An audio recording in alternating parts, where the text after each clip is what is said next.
നമസ്കാരമുണ്ട്, ശ്രീജയാണ്.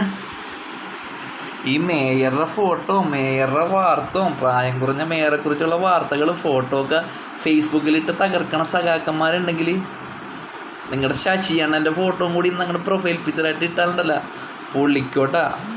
സ്ത്രീ ശാക്തീകരണത്തിന് വേണ്ടി പരിശ്രമിച്ച് പണ്ടാറടങ്ങിയിട്ട് 2-3 വർഷം അങ്ങോട്ട് വെറുതെ കിടന്ന് വീണ്ടും അങ്ങോട്ട് പാലക്കാടിൻ്റെ ജില്ലാ സെക്രട്ടറിയായിട്ട് കയറി കൂട്ടിയിട്ടുണ്ട് നിങ്ങളുടെ ശശിയണ്ണൻ.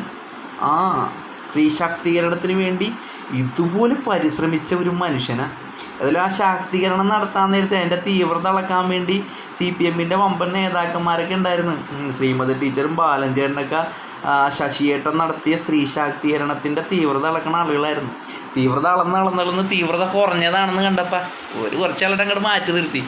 വീണ്ടും ആ സ്ത്രീ ശാക്തീകരണത്തിന് വേണ്ടി പുള്ളിക്കാരനെ ജില്ലാ സെക്രട്ടറിയിലോട്ട് LDF-ൻ്റെ കൺവീനറൊക്കെ എടുത്തിട്ടുണ്ട്, CPM-ൻ്റെ ജനറൽ സെക്രട്ടറി എടുത്തിട്ടുണ്ട്. പൊളിച്ചടക്കും. അപ്പം ഈ മേയറെക്കുറിച്ച് ഇങ്ങനെ വാർത്ത കൊടുക്കാൻ നേരത്തുണ്ടല്ലോ, ഇപ്പോൾ ഫേസ്ബുക്ക് തുറന്നാൽ ഇപ്പോൾ മേയർ മാത്രമുള്ളല്ല. അപ്പം അങ്ങനെ വാർത്ത കൊടുക്കാൻ നേരത്ത് ആ മേയറുടെ ഫോട്ടോൻ്റെ തൊട്ടടുത്ത് തന്നെ ഈ ശശിയണ്ണൻ്റെ ഫോട്ടോയും കൂടി വെച്ച് കഴിഞ്ഞാൽ നിങ്ങൾക്ക് സന്തോഷത്തോടെ സമാധാനത്തോടെ ആ സ്ത്രീ ശാക്തീകരണം കണ്ട് ഇങ്ങനെ അർമാദിച്ച് ഒരു ലാൽ സലാമൊക്കെ പറഞ്ഞ് മുന്നോട്ട് പോകാമായിരുന്നു. അപ്പോൾ CPM-മാർ ഒന്ന് ശ്രദ്ധിക്കേണ്ട കാര്യമാണ്. അടുത്ത് നമ്മുടെ ശശിയണ്ണൻ്റെ ആ ഫോട്ടോയും കൂടി ഒന്ന് വെച്ചാൽ എല്ലാവർക്കും സന്തോഷമായിരിക്കും.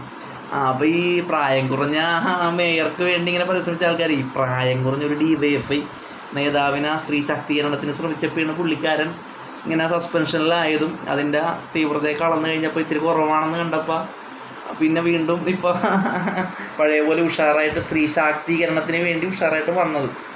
ഇതൊക്കെ തിരിച്ചറിയണം, നല്ലതായിരിക്കും കേട്ടോ. എൻ്റെ ഫേസ്ബുക്ക് തുറക്കാൻ പറ്റുന്നുള്ളത് മേയർ മാത്രമേ ഉള്ളൂ. തുറന്നു കഴിഞ്ഞാൽ ചർച്ച മേയർ. അപ്പം അതൊക്കെ പലതും പറഞ്ഞു. ഇതിനു മുമ്പും BJP ഈ പ്രായം കുറഞ്ഞവരെ മേയറാക്കിയതും പല പൊസിഷനിൽ വെച്ചതും പ്രായം കുറഞ്ഞ മുഖ്യമന്ത്രിയൊക്കെ ആയതൊക്കെ നമുക്ക് ചരിത്രമാണ്. പിന്നെ CPM-മാർ ചെയ്യാത്ത കാര്യം ചെയ്തത് കൊണ്ട് അത് കൂടുതൽ ഇങ്ങനെ പറയണേണ്, അത്രേ ഉള്ളൂ.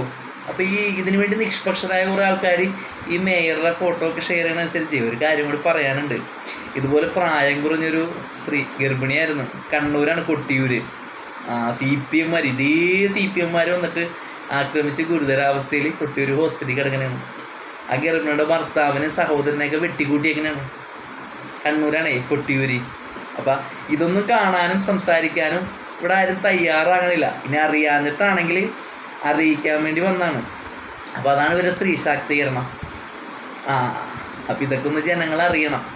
നിങ്ങൾക്ക് അറിഞ്ഞുകൊണ്ടെങ്കിൽ എൻ്റെ പ്രൊഫൈൽ നോക്കി അതിൻ്റെ അടിയിൽ അതിനെക്കുറിച്ചുള്ള വാർത്ത കൃത്യമായിട്ട് കൊടുത്തിട്ടുണ്ട്.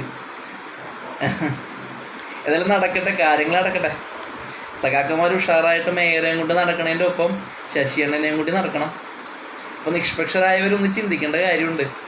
അതായത് പിന്നെ CPM-മാർ എപ്പോഴും ഇതുപോലെ ഗർഭിണികളെ തല്ലലും ഗർഭസ്ഥ ശിശുവിനെ കൊല്ലണൊക്കെ സ്ഥിരം പരിപാടി അതുകൊണ്ടായിരിക്കുള്ളൂ മാധ്യമങ്ങൾക്ക് അതൊരു വാർത്തയല്ലാത്തത്. ഇതുപോലെ പ്രായം കുറഞ്ഞ ഒരാളെ ആദ്യമായിട്ട് മേയറാക്കിയപ്പോൾ അത് വാർത്തയായി. ഇത് ജനങ്ങളും തിരിച്ചറിയണോട്ടാ, മനസ്സിലാക്കണോട്ടാ. ഞങ്ങളെപ്പോലുള്ളവർ ഞങ്ങൾ പറയാൻ നേരത്തല്ലേ അത് മനസ്സിലാവുള്ളൂ. ഇതിൻ്റെ ഇടയിൽ വന്ന് കുറേ എണ്ണം വന്നിട്ട് കമൻ്റ് ഇടുന്നുണ്ട്.